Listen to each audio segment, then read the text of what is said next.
Do you realize that Kevin Durant is in his 15th year in the NBA? Okay, so as we have this big conversation, we look at our stars, right? One of the questions that I enjoyed, and I think it was too early, but was Jason Tatum ascending Kevin Durant? Ladies and gentlemen, welcome to The Right Time. My name is Bomani Jones. Thanks for listening wherever you get your podcast. Thanks for watching us on YouTube. Rate us, review us, give us 5 stars. You only give us 4 stars, I'm inclined to believe you are a hater. And joining us this week, she about to take over this whole network. And apparently, she is the nicest person that works at this place. Her name is Monica McNutt. And I'm going to explain to y'all right fast why I say she must be the nicest person that works here. I turned on my TV on Monday while Stephen A. Smith was riding his Randolph Childress 95 hot streak. Just said, everything he was putting up was all net. And it was time to talk about Ben Simmons being out there in that get up during Game 3. And Monica McNutt got on television and explained to the world that there's a concept called endorphin dressing. And that you dress up, I guess it's look good, feel good, or whatever. But she was the one to cut Ben Simmons the slack that what his get up was and what he was wearing was maybe about, trying to pick himself up a little bit. Bo, I'm so glad that you fully grasped the concept. I mean, I just think, listen, I didn't know. So many people texted me when I said that. Paul Irvin, shout out to Paul Irvin, terrific producer for NBA Group. He's like, stop caping for Ben Simmons. He wants to be a housewife so bad, which I fell out laughing at. I just listen. Stephen A. was not. I don't know if I call him the most pathetic athlete. Are you at most pathetic athlete, Bo? That's only because I just don't fully understand what's wrong with that boy. So that gives me pause. But I feel like Stephen A. probably is more informed than I am, and if I had his information, I might feel the same way. Okay. Well, I think pathetic was a little strong, and I give it to him for, if you're going to be there, you need to be there. The biggest thing is you had this whole time with the other team, with Philly, to figure out what was going on with your back. That is the biggest question mark to me. But, I just think we should be able to dress how we feel. Like, I mean, here's the thing. You should be able to dress how you feel. But you remember when Dwayne Wade used to be the king of the get up, right? Where everything he was wearing was completely ridiculous. Dan Lebatard, he made a point once that I'll never forget. He was like, he'll never wear that stuff when they down 3-2. Right? Like there's a time and place for everything. And if you Ben Simmons, you need us to not be looking at you right now. And that's then true. In classic Ben Simmons fashion, where was he in Game 4? Nowhere to be seen. Nowhere to be seen. Yeah. Like, that's all I'm saying, man. Like, son, he makes me want to say son. Son, I was going to say a son from Bo. Wow. That's right. And I don't mean son like New York son. I mean son like my coaches used to say. Son, like he brings it out. Like there's a certain point you get to in your life where you finally old enough to be like, son. It's that same age where if like some kids are acting up in the store and you say, hey, y'all cut that out, they'll actually cut it out. Like I feel like I'm there. And so with Ben, I just want to be like, son, don't you understand what you are doing to your life and career right now? Don't you understand what people are out here saying about you? To be fair, maybe this is not fair. Again, maybe this is me trying to find, as one of my coaches used to say, a fluffy place for him to lie down. I do think the Nets should have protected him from himself anyway. Bo, I don't care what anybody says. You don't go from barely practicing with the Water Boys and company to all of a sudden you about to contribute on defense versus Jason Tatum and Jaylen Brown, who are cooking y'all. Like, get out of my face. The Nets should have never even put that out there to dangle it as a carrot in front of the media or his fellow teammates. But anyway, here we are. Let me tell you what you don't say, and this is where they really messed up. If you was going to say he going to play in the next game, okay. You don't be like, no. He's not going to play in this next game that's really, really important. He going to play in the one after that. That was just dumb. Like, they seemed like such an amateur operation. And, like, the stories about Kevin Durant just being like, yo, we coming. Didn't even bother to, like, talk to anybody or anything else.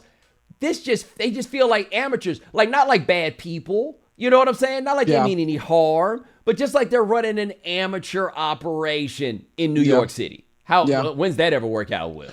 Which is super wild. And, like, I found myself really reflecting yesterday as someone who thought that they would pull out at least one game.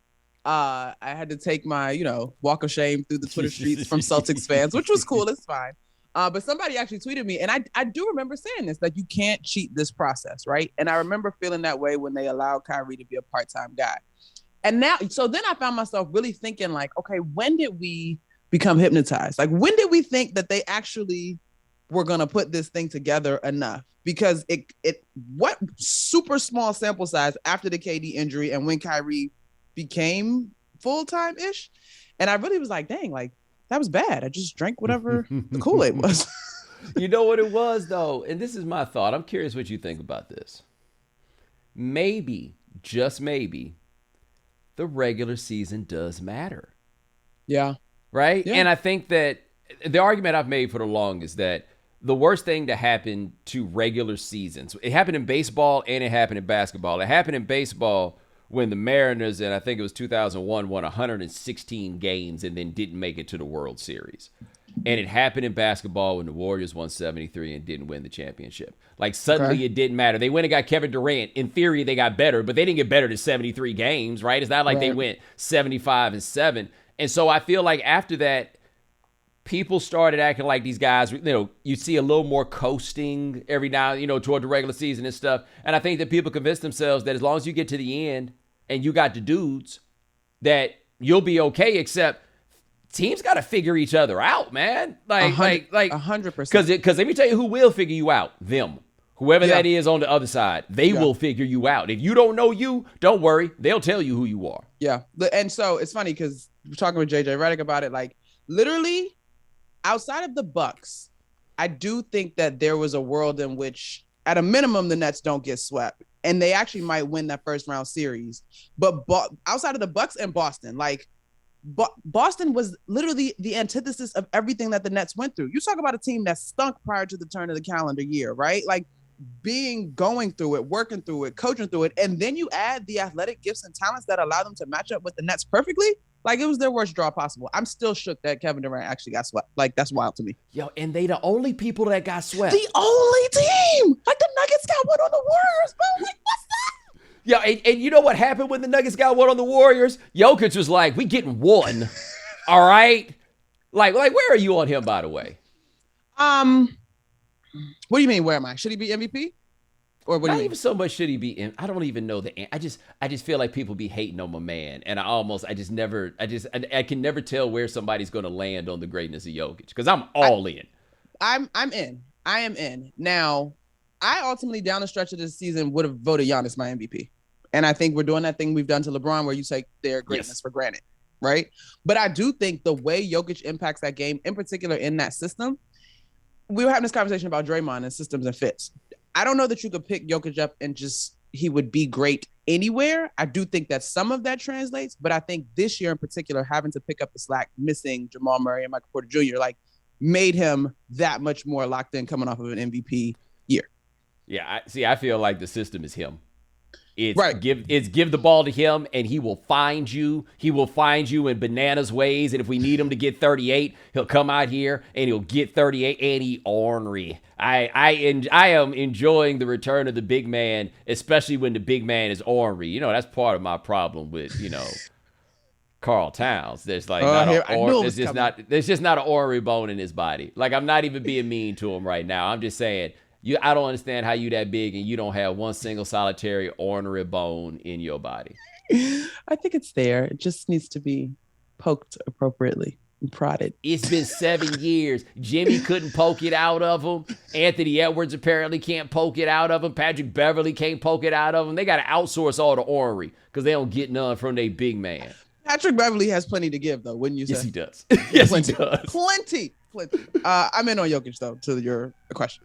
Yeah, they got that, like, them getting that. I mean, even if it's just the one, because I didn't want to hear from my man Nick Wright about it if they did not get that one. So instead, the Durant people have to hear from Nick about it. It's true. Oh, God. You know, once he got the one. They're the ones that have to put up with Nick at this point. But the Warriors, in talking about the West, and I've had my reservations about them just because I think the idea of trying to keep a core together for 10 years is kind of crazy, and it just typically doesn't work. Right? I mean, no one's ever really done this. Like, the Spurs are the closest to it. But even then, they had to add Kawhi Leonard. Like, them doing this is kind of wild. But the way this is breaking out, they are the one team I'm sure is going to the conference finals. I can't see a circumstance under which they don't go to the conference finals. Like Minnesota or Memphis, you think either one of them is going to be able to overcome all that experience? I do think Memphis has a shot to beat the Warriors if they get out of the series. I do. And I think that is a rivalry that is now, 2 years in the making, potentially. Just follow me here, bro. Like, and granted, wear one of my other Twitter hats as apparently a Warriors hater. I don't think that's the case. Oh, you're one too? You're a Warrior hater too? Right, apparently. The speed that Memphis has, Jaren Jackson is a bigger, more athletic, maybe not as seasoned Draymond in terms of versatility on the back end, right? Dylan Brooks, all he wants to do is guard Steph, right? And on the flip side, we'll pick Ja for now, right? Like, you got to deal with that explosion. And if they allow him just to shoot jumpers, Ja's not the greatest shooter, but I do think that he can confidently enough knock down some when it matters. So I just think in terms of the length that the Memphis has, the speed that they have, it's never an easy day to play against the Warriors to win against the Warriors, but I think something could happen there. I'm not sold they blow by them.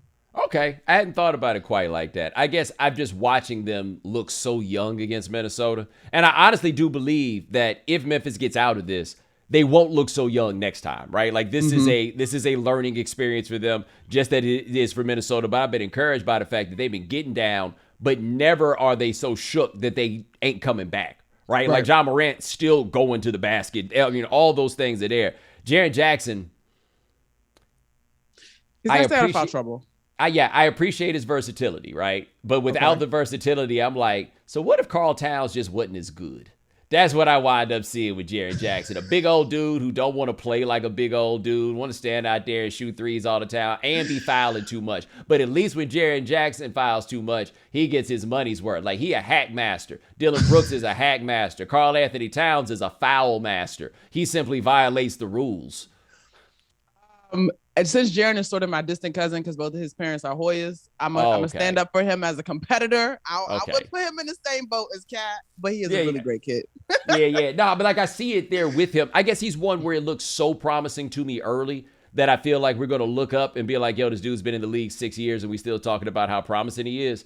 But whose fault is that though, Bo? Because you could have made a case for him as Defensive Player of the Year. I know. You're right. I just sometimes you see a little more in him, right? Like, in fact, that's my thing with Karl Towns. I see a little more in you, son. It could be there. Son. You just focus on the wrong things. As Karl Towns is sort of a polarizing guy in the league, I guess, because people like you feel that way. But I'll be honest, like, Minnesota's not really on my radar usually. So like, this year was like, oh wait, Towns and D'Angelo Russell and like Anthony Edwards are doing things. Yo, I'm not gonna lie. I looked up and was like, wow, I enjoy watching these guys play basketball quite a lot.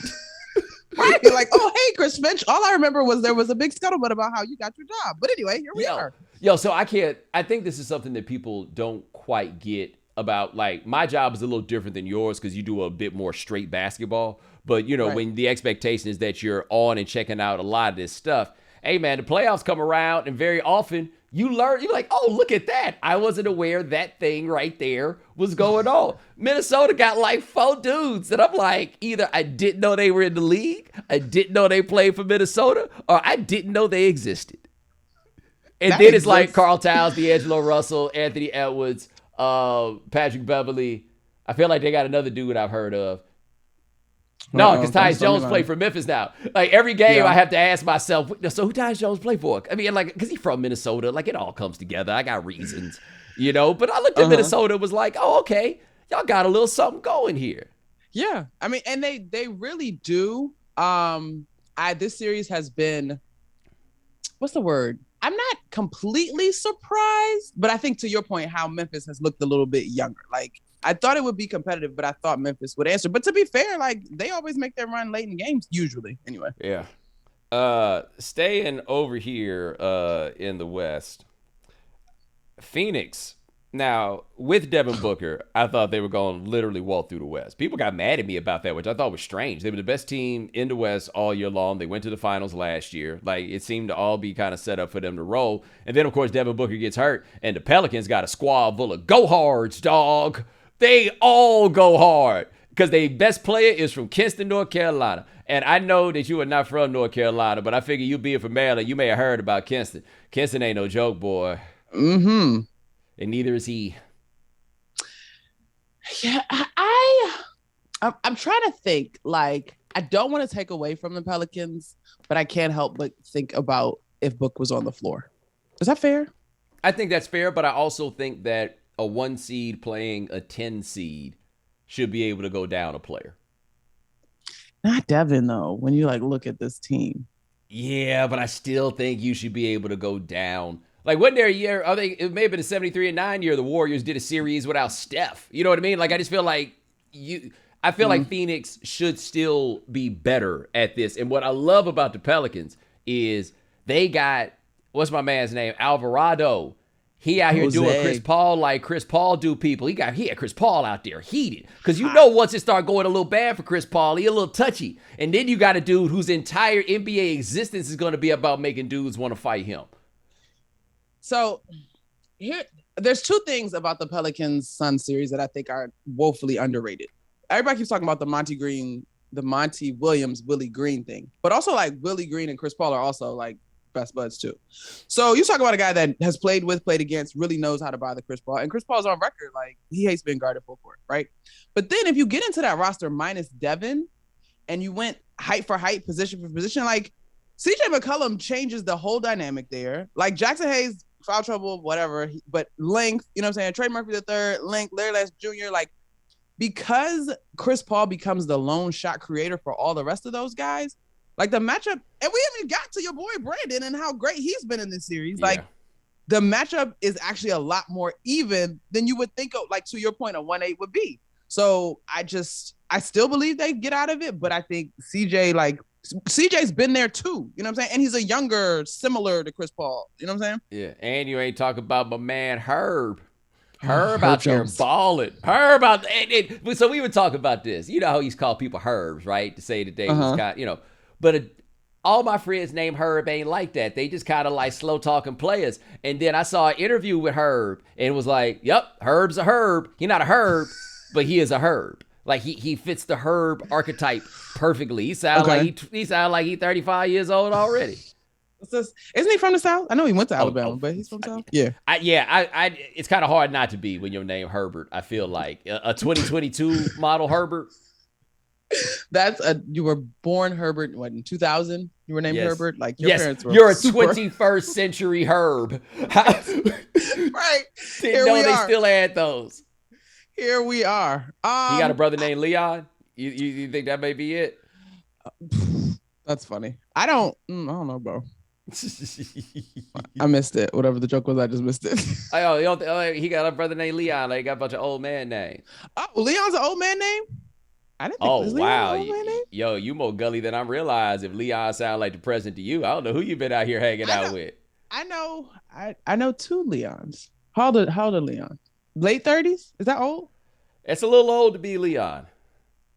Okay, yeah, I was gonna say, is Leon. My next door neighbor's dad was Leon. He's an old Leon. But I know I know 2 relatively young. Yeah, I didn't know we were still rolling out Leons. I mean, there you go. There we go. After you just basically called me out for what I thought was a pretty good reference. You could have just let it roll. No, because if it was on me, I wasn't going to try to fake it. That's when bad things happen. Nah. You's all good. You's all good. Oh, I just realized we've been through this. We have not talked about Philadelphia yet. According to the latest research, 90% of employers plan to make enhancing the employee experience a top priority in 2022. After all, a happy workplace is key to attracting and keeping great employees, such as allowing for more flexibility in work schedules or making more time to connect with colleagues. And if you need to add more employees to your team, there's ZipRecruiter. Their matching technology helps you find the right people for your roles fast. And right now, you can try ZipRecruiter for free at ZipRecruiter.com/Bomani. ZipRecruiter uses its powerful technology to find and match the right candidates up with your job. Then it proactively presents these candidates to you. You can easily review these recommended candidates and invite your top choices to apply for your job, which encourages them to apply faster. No wonder ZipRecruiter is the #1 rated hiring site in the US based on G2 ratings. Find the right employees for your workplace with ZipRecruiter. Try it for free at this exclusive web address, ZipRecruiter.com/Bomani. That's ZipRecruiter.com/BOMANI. Your Sixers? Oh, they're my Sixers? Are they your Sixers? They are not my Sixers. I don't. Man, people be ready to take it to Doc, boy. I don't know what Doc did to anybody, but everybody's ready to bring it to Doc. Because, I mean, Doc has had some bad collapses, bro. Like, yes. Yeah. Like, ooh. So funny, I was at an event with a bunch of Knicks legends Monday night, and they're arguing about how big of a deal the injury is for Joel Embiid. Mm-hmm. John Wallace, Spree, Kurt Thomas, like all it's hilarious. Well, hold on. We're stretching the definition of a legend there, Monica. I thought you was with Clyde Frazier and Bill Bradley and Patrick Ewing. See, here goes my loyalty. Listen, those are my legends. For the sake of the event. Bernard was there though. It was great. Okay. It was great to meet him in person. Legit. You know what I'm saying? Okay. Anyway. It was just really cool to hear a bunch of former NBA guys talk about your hand and like what that means or does not mean. Listen, the Raptors, whether it's self-fulfilling prophecy, you know, I'm into all these big like phrases, endorphin dressing, self-fulfilling prophecies. Like, it just feels like Philly has just gotten so tight. And the Raptors are playing with house money. Nick Nurse is an excellent coach. Again, you go down that roster in terms of the length that they have. Ain't no way they were supposed to lose without Fred VanVleet. But you look at the length that they have and the adjustments that they were able to make. And then, like, I've long kind of been out on James Harden, bro. Like, even if Ben Simmons plays basketball next year at 60%, I still would say the Nets won that trade, I feel like. Yeah, I think Harden. I just think he's cooked. I mean, I think there's a great irony to the fact that Daryl Morey is Mr. Cold Analytics, and he went out there and made a sentimental decision. Right, he went and got his mans who, you know, got him to where he was or whatever. You know what I'm saying? But like that's I don't think that Harden has that much left in the tank. But I do think the interesting thing for me about Toronto, at least in watching the last game, because they've been putting a lot. When Toronto plays, they be putting them on NBA TV, and I don't always remember what channel that is, so I can't always like hop over there real quick. But 3 years after I thought it would happen, your man Siakam is actually playing like a dude that could be the best player on your team. Because that seemed to be the holdup up to this point. Like, I thought when Kawhi left, they weren't going to be the same, but I thought they clearly had a dude that was going to be capable of being the best player on a really good team. And Siakam hadn't looked like that, honestly, up until, like, now. Yeah. Well, I mean, he had a few injuries he had to work through, but I'll give you that. You definitely saw him make that most improved jump, and then it was a little weeble wobble back and forth. But and again, too, like Scotty Barnes, right, who didn't even play in every game of this series so far. But that's a guy, and I remember we were taking, early conversations about Rookie of the Year. That would have been my pick before Evan Mobley back at Summer League just because of his versatility. But again, like Nick Nurse has won, like Van Vliet, you know what I'm saying, like stabilizes that organization. I don't know what it is with Philly. Like, and this was not a knock against Tyrese Maxey, but I told y'all, like, no. They got housed at the crib in a game 5 where they could have put that away. It wasn't some close game. They got beat pretty much from start to finish. We go back to your point about the regular season and the idea of coasting. Like, do they think they could just flick it back on? Like, that was super. Like, wait, what's that score? Like, what's happening? I couldn't. And I mean, I try not to go back on Daryl because I'm hard on Daryl. I admit that I'm hard on Daryl. Somebody has to be hard on Daryl because nobody else seems to really want to do it. But I admit, for that reason, I try to be careful about not being too hard on Daryl.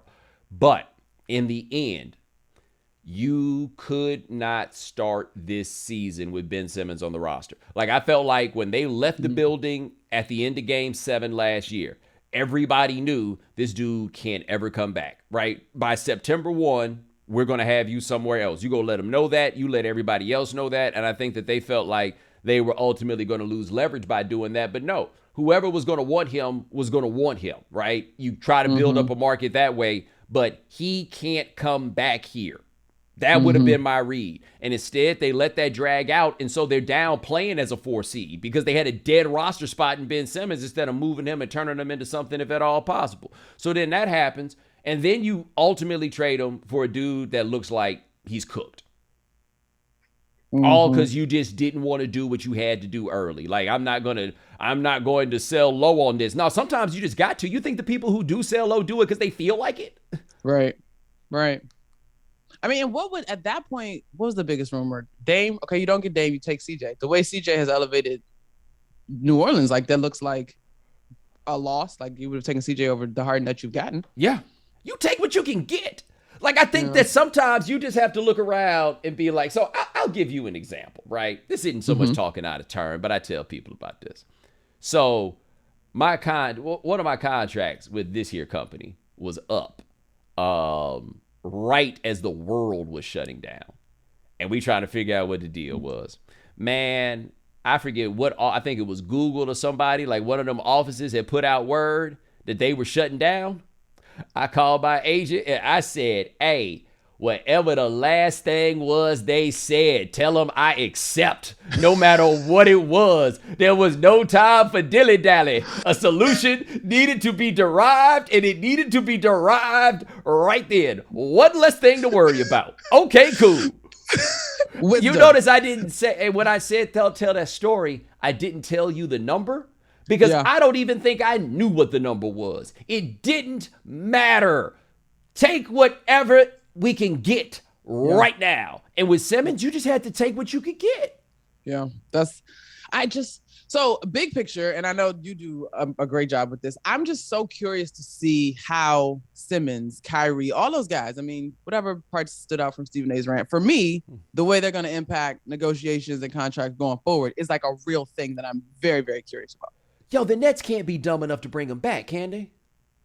But what are they going to do? I know, that's the problem. What are they going to do? That's the problem. Now, from a basketball standpoint, though, right? Like, if you get a season, Ben Simmons is in the gym, Kyrie's in the gym, KD's there, they're not part-time. You still have a core that is absolutely formidable, right? I don't know how many games you're going to get out of Kyrie. And I'm convinced that every time him and KD do this handshake, it's more of KD's soul, like, slipping into all that Kyrie believes. Look, the funniest thing that Stephen A said that was also the realest talk. With Russia bomb Ukraine, I ain't know if Kyrie Irving was going to come to work. He was... that was one for the But that was real. That was real. Kyrie, real. Dude, that time that Kyrie said he needed personal time and was going to miss 3 days, and it just so happened to be his birthday. I don't know if there was any actual connection, but the personal days did overlap with his birthday. That's when I can't act like that's when I was out because I've been out. But keeping him is always going to be chaos. Like, no matter what it is. And I say they need to move on from Nash, and people are like, it's not Nash's fault. This year's been chaos. Okay, but if he can't win in chaos, then he can't be their coach because it's always going to be chaos. Now that is a point. Because I was also kind of like, well, what do you want Nash to do, y'all? But it doesn't get better. Or does it? I don't know. Do you realize that Kevin Durant is in his 15th year in the NBA? Okay, so as we have this big conversation, we look at our stars, right? One of the questions that I enjoyed, and I think it was too early, but was Jason Tatum ascending Kevin Durant, right? Or that's probably the wrong verb, but you know what I mean. Yeah, but we with you. Right. I'm not there yet because Jason Tatum got to go win. But look across the board, all your stars, right? Like, the changing of the guard is happening right in front of us. Like, hypothetically, if Memphis goes and knocks off Golden State, like, boom, like another one. You already got this Celtics squad that went and knocked off KD. And the thing about it is, I don't know how many of these stars, for as talented as they are willing to go the Chris Paul route in terms of the dedication to their bodies, their diets, and so on and so forth to sustain.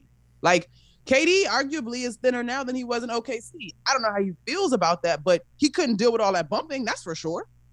Look, other than Chris Paul and the various Warriors, basically all the players of consequence who are left in the postseason are under 30. All the best players, all the players that there are for us to discuss are Where are you under at on Jimmy? 30. Okay, Jimmy's over 30. Well, in Miami, I forgot about that because they have a motley crew of grown-ups, but it's like it's a grown-up team, right? Yeah. But the change of the guard that you talk about is so clear and it's so there. It's young guys all over the place. The 3 best players in the NBA are 28 and under.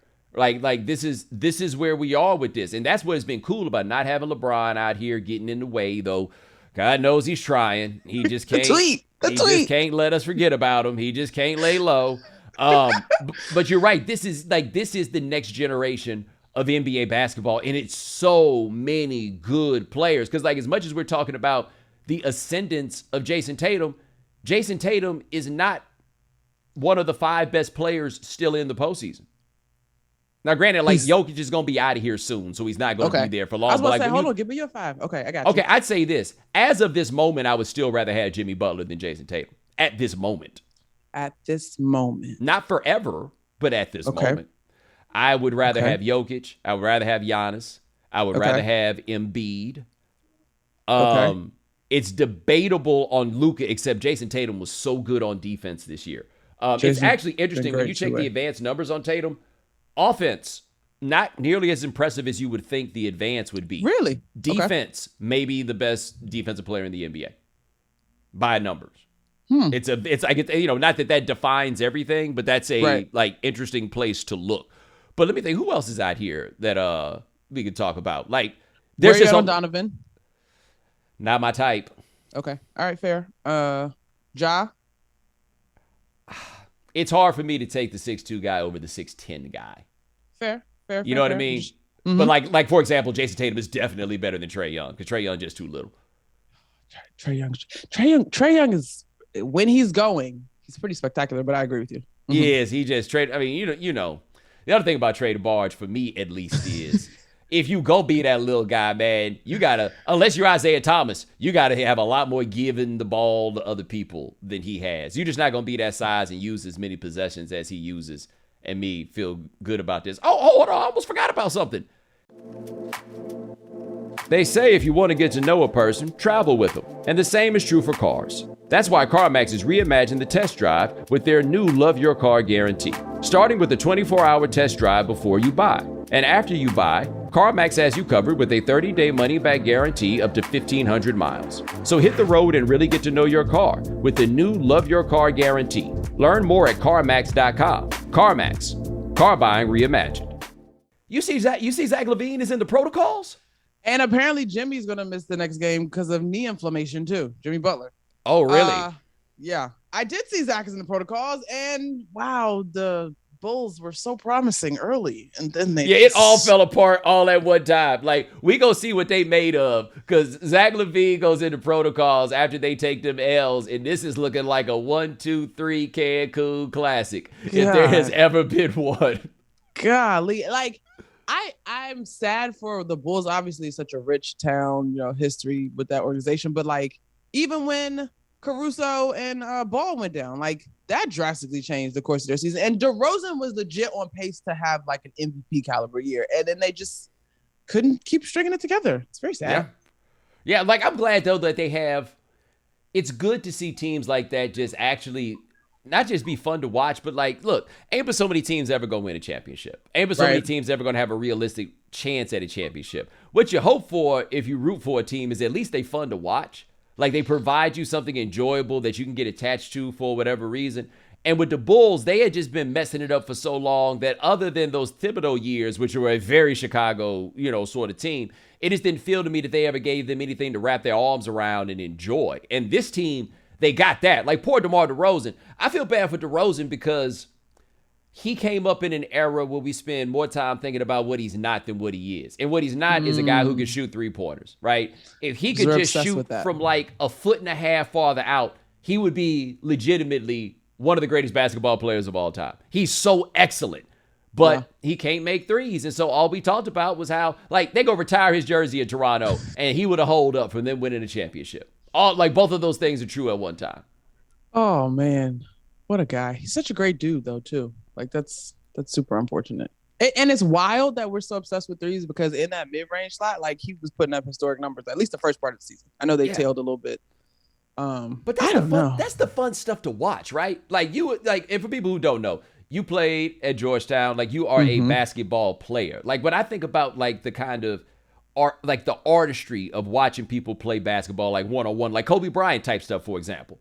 Kobe Bryant's game is mid-range game. Like, the stuff that you like watching people do on the playground and all of that stuff, it's all mid-range game. And I get why they took it away because they wanted to encourage more passing. The stuff had gotten stagnant. But the coolest stuff about basketball is mid-range. You know what, though, Bo? I feel like there's a whole camp that would probably challenge you on that, though, because of the Steph Curry effect, if we can call it that. I know, and they was raised wrong. Like, remember when I told you how I felt about the three-point shot, and you almost lost your mind because I sounded like Bob Bryant, and I do sound like Bob Bryant. You do sound like Bob Bryant on your threes. I know I do sound like Bob Bryant. I get it. I totally understand it. But, like, with Steph, the thing about Steph is, and I think it's been proven, they made one of those, right? Like Kevin Durant came around, and there wasn't no line of Kevin Durants after that. Like, we have not had, post-Kevin Durant, we really haven't had a generation of 7-footers who think they're guards because they tried to do it and they all hurt themselves and they realized that maybe they could face up every now and then, right? But like other than like a Chet Holmgren, we ain't seen a number 2 Kevin Durant type of player. Your boy from, what'd you say, Kingston, North Carolina? Oh, right? Brandon. Yeah, Ingram, yeah. Ingram, that's fair. That's fair. It's just that when you realize Kevin Durant is really 7 feet tall, it's that you look at the other guys a little different. Because I think not quite. Ingram, he's like 6'11". Yeah, he's probably, but he's built the same way. I mean, is it really that big of a difference? That's fair. Listen, and if Kevin was playing the way Brandon has been playing, they might not be swept. That's fair. But it ain't a bunch of those dudes, right? Like just because you want to be it, don't mean you can. Like Trae Young is not Steph Curry, and that's not an insult to Trae Young. But we just not gonna find another one of those dudes. And so I love watching cats at that mid post. Right? You know, make that reverse pivot, turn around, jab, step up, like all that stuff. That's fun to watch. And we don't really get that so much. So like DeMar DeRozan, I feel like is one of those guys that his fellow players probably think more highly of than people at home. Because they the ones for sure. Like Carmelo Anthony is a dude like that, where players think more of him than I do. Not that I don't see what they see. I just don't think you can win with him. But they like, yo, I wish I could do that. Yeah. They know how technically sound he was, how lethal he was in that mid range. That's a great comp when it comes to DeMar DeRozan because it was something crazy. I've had a couple of their games actually. They was talking about how much of the offense actually goes to him and how much he has the ball in the time of the half court possession because of the way that he scores. All of it working together is, again, this is like super basketball nerd. Like it's really a thing of beauty. Well, because I think it was saying that he held the ball for something like 15 seconds per possession. And when they came together, Billy Donovan did not want to play that way. Like he wanted to speed it up, but that was so much of how DeMar has been able to be successful. He needs the ball. He's going to stop. He's going to survey, and then he's going to make a move. Like he's not. That's the one thing I will say about Cat in that last game when they beat Memphis. Whenever he caught and kind of surveyed, it wasn't necessarily an ordinary survey. Like Memphis couldn't stop him. And so anyway, to me, a guy, when you see a guy and the game is slowing down for him and you know where he's going to go and you can't stop him, like to your point, it's just so beautiful. Yo, Monica really sat up here and was like, okay, it's getting real basketball nerd. Like that ain't the reason why we got you here because you're the one who knows stuff. I know, but that's why I think I'm really sad about the Chicago thing. Because they were doing stuff that was going to require like an Ime or Boston to really get like surgical and technical to defend, but they just, when the injuries killed them, completely killed them. And then Patrick Williams had gotten healthy. Like I thought that was a team that could surprise us for real, but whatever. Here we go. Let me ask you this about Ime Udoka, because this is my thought. I give Brad Stevens a lot of credit for looking around and being like, "Yep, done all I can do." Right? Like somebody else is going to need to be the one to do this. And I wonder if Brad Stevens intentionally was like, yeah, they need somebody that can square up with them, right? Because it seems very clear to me that the greatest value, we can talk about all the strategy for Udoka and everything else. The real deal was him being like, y'all are playing soft and this has to stop and I'm not going for it. How about that? And then what do you know? They stopped playing soft. And everything that people thought was possible, things that I had stopped thinking were possible from those guys, it's here now. Ime is like, first of all, he's so cool. Like, and it's funny, you go to these pregame meetings and you're like, okay, the noise is they need to separate the team. And he never changed tenor. Like, why do people would love to have two guys that we have? They don't need to be separated. We just need to figure it out. Like his tenor never changed. Super personable. I could 100% see, to your point, him being in practice like Marcus Smart. If you don't, like I don't have time for that. And so I think that absolutely matters. But I think the players on that group probably felt that Brad had met his ceiling too, for whatever reason. So yeah, kudos to Brad for stepping out, but I also think the players have a way of dictating that. Yeah. Which is why it's going to be so curious to watch what happens in Brooklyn to me, because Kyrie might not want to be coached, but everything that I know of KD, he's a guy that does put in the reps and wants to get better and wants to be coached. So I'm not sure what's going to happen there.